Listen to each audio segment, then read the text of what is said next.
κάποτε μια χώρα καλή ώρα σαν και τώρα, που υπήρχαν παλικάρια δυνατά σαν τα λιωτάρια.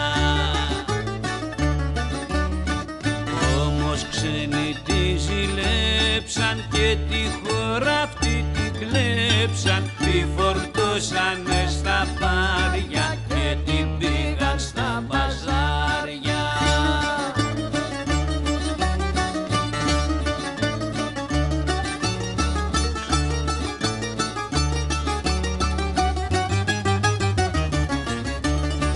Και δε φτάναν τα κλεφτρόνια, φτάσανε καινούρια πιόνια, θέλανε να κυβερνήσουν κι απ' το χάρτη να τη σβήσουν.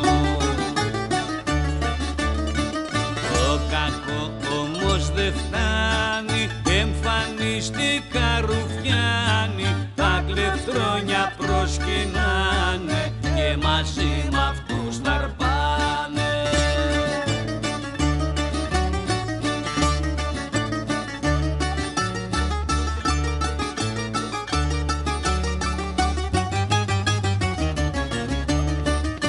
Όλοι τώρα ενωμένοι την εκλεβάν την καημένη, κάθε μέρα η μωρακούσε κι απ' τα πάθη της φοβούσε.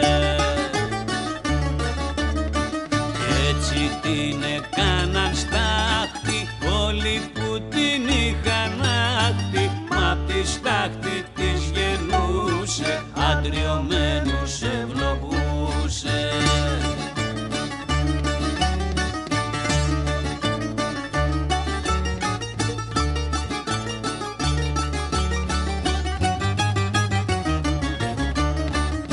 Ήταν κάποτε μια χώρα καλή ώρα σαν και τώρα, που είχε πάντοτε λιακάδα, γιατί λέγει